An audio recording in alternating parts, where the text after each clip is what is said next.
মই মোৰ YouTube channel হেমাকান্তি Barua আপোনালোক সকলোকে নমস্কাৰ জনাইছোঁ।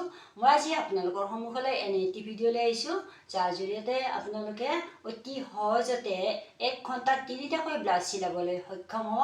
আহকচোন মই দেখুৱাওঁ কেনেধৰণে আপোনালোকে এই ব্লাউজটো চিলাবলৈ সক্ষম হ'ব।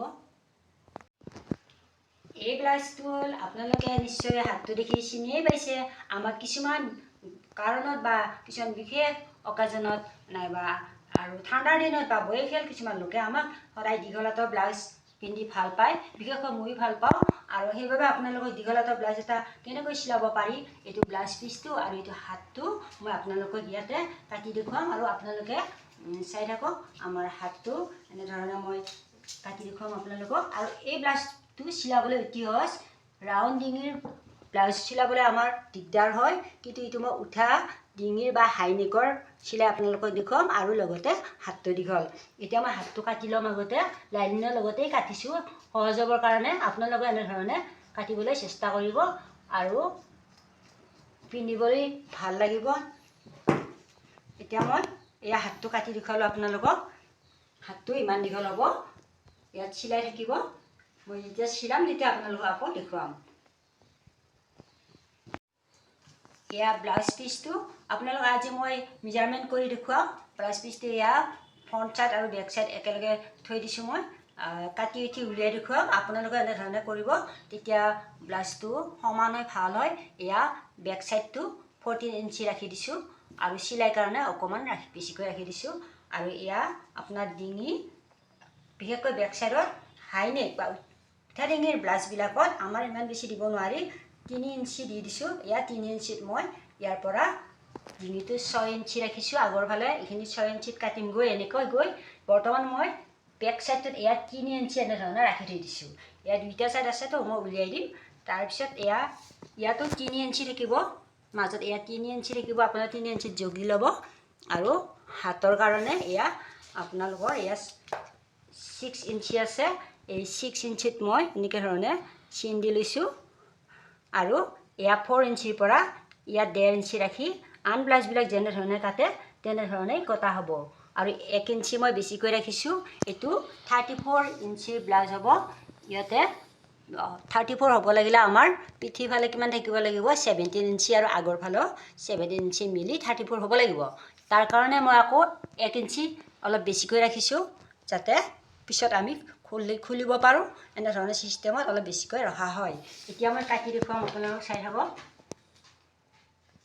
এইটো হাইনেক ডিঙি যিহেতু, বা উঠা ডিঙি সহজ ভাষাত, আমাৰ অসমীয়া ভাষাত ক'ব গ'লে। আৰু এয়া দুইটা ছাইড একেলগে কাটিলোঁ। পিছত এইটো ছাইড মই ছাইড কৰি দিম। এয়া হাত,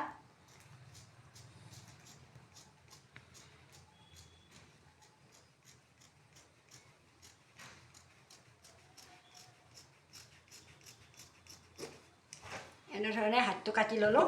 এতিয়া মই পিঠি ছাইডটো লাইলিন আৰু ব্লাউজ পিচটো একেলগে দুইটা কাটিছোঁ, যিহেতু পিঠি ছাইডটো উলিয়াই দিলোঁ। এইটো আপোনাৰ যিহেতু উঠা ডিঙিত বা হাইনেক, গতিকে পিঠি ছাইডটো আপোনালোকক কাটি দেখুৱালোঁ। আপোনালোকে এনেধৰণে কাটিব। ঠাণ্ডাৰ দিনত পিন্ধিবৰ কাৰণে ভাল, নাইবা বয়সীয়াল মানুহবিলাকে পিন্ধিবৰ কাৰণে ভাল হয়। এয়া আগৰ ফালে 16 ইঞ্চি ৰাখিছোঁ আৰু 1 ইঞ্চি বেছিকৈ ৰাখিছোঁ, কাৰণ ইয়াত ব্ৰা কাট হ'ব। ব্ৰা কাট আন ব্লাউজটো আপুনি যেনেধৰণে চিলাই, আমাৰ হাইনেকতো একেই কথা, আপুনি ব্ৰা কাট দিলে তেনেকৈ চিলাব লাগিব। এতিয়া মই ডিঙিটো ইয়াৰ পৰা বেছি ডিপ নিদিওঁ, 8 ইঞ্চি দিলোঁ। গতিকে এইটো এনেধৰণে স্কেলেৰে আঁচ মাৰি ল'ব। আগৰ যে পিছৰ ডিঙিটো এইটো, তাৰ পৰা প্লেন বনাই এনেধৰণে কৰি ল'ব। লৈ আপুনি ইয়াৰ পৰা 1 ইঞ্চিত এনেধৰণে কাটি দিব। এয়া মই কাটি দেখুৱাম।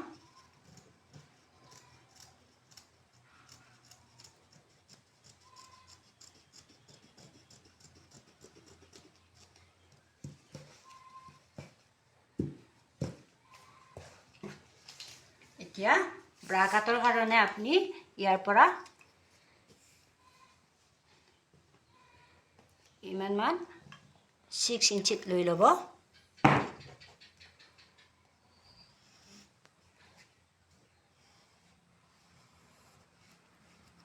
এনেধৰণে লোৱা হ'ল।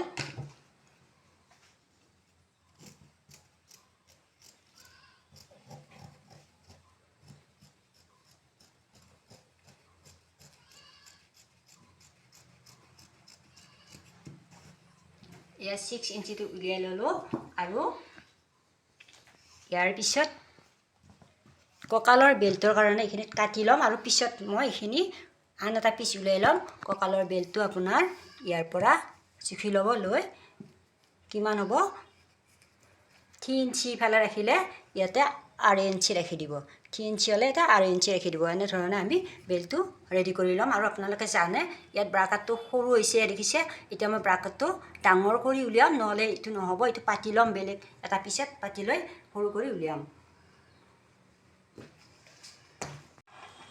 এতিয়া ব্লাউজ পিছৰ গোটেইখিনি একেলগে মিচিলাই আগতে ওপৰে এনেধৰণে চিলাই দিব চিলাই দি থাকিলে জানে আপোনালোকে পিচকেইটা সমান হ'ব আৰু ব্লাউজ পিচটো ধুনীয়া দেখা হ'ব চিলাই উঠিলে ব্লাউজটো চিলাবলৈ অসুবিধা নহয়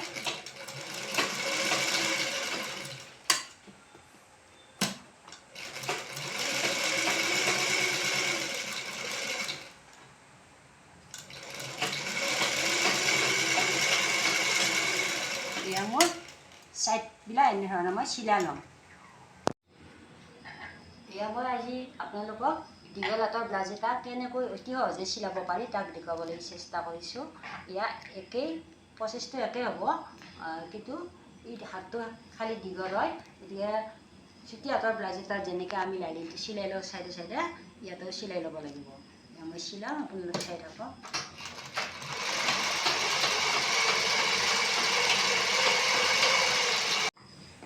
এতিয়া হাতৰ আগফালে মই আপোনালোকক চিলাই দেখুৱাম এইটো আৰু মানে সহজ হয় আমাৰ চুটি এটা ব্লাউজ চিলাইটো সহজ হয় মই বাৰে বাৰে কৈছোঁ আপুনি চাব মই কেনেকৈ চিলাম হাতটো এতিয়া এনেধৰণে মূৰটো চিলাই মাৰি দিলে হৈ গ'ল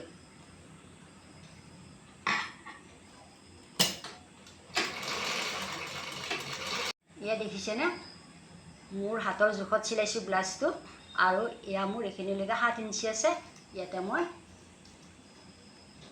7 ইঞ্চি 3 ইঞ্চি আঘাত এনেধৰণে চিন এটা দি ল'ম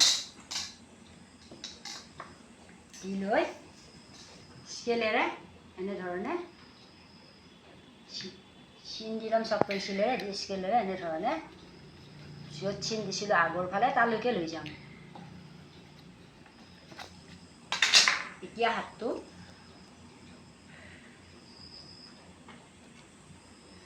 মই এইফালেও দেখাই দিছোঁ ইয়াত চিনটো দিয়া আছিলে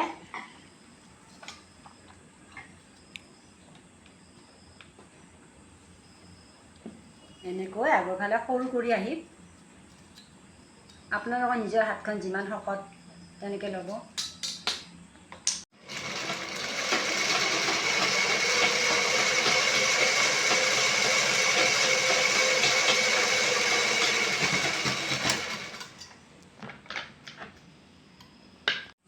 এয়া মই হাতটো আন হাতৰ দৰেই জইন কৰি আপোনালোকক দেখুৱাম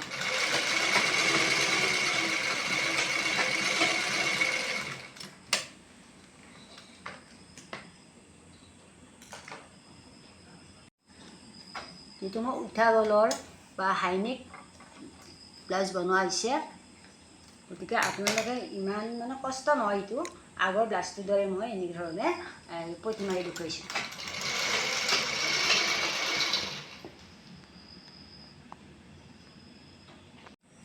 মই বাৰে বাৰে কৈছোঁ মোৰ ভিডিঅ'বিলাক যিবিলাক মানুহে কাম নাজানে তেওঁলোকৰ কাৰণে লৈ আহিছোঁ জনাসকলৰ কাৰণে অনা নাই কিন্তু এয়া পতিটো মই আকৌ এনেকৈ লগাই দেখুৱাইছোঁ পতিটো ব্লাউজৰ ডিঙি পতিটো লগাই এনেধৰণে পিছফালে যেনেকৈ আমি ভাঁজ কৰি দিওঁ তেনেকৈ চিলাই যাম আৰু বিশেষ কাম আৰু নাই এতিয়া শেষেই আপোনালোকে চাব পাৰিব মোৰ ব্লাউজটো কেনেধৰণে চিলালোঁ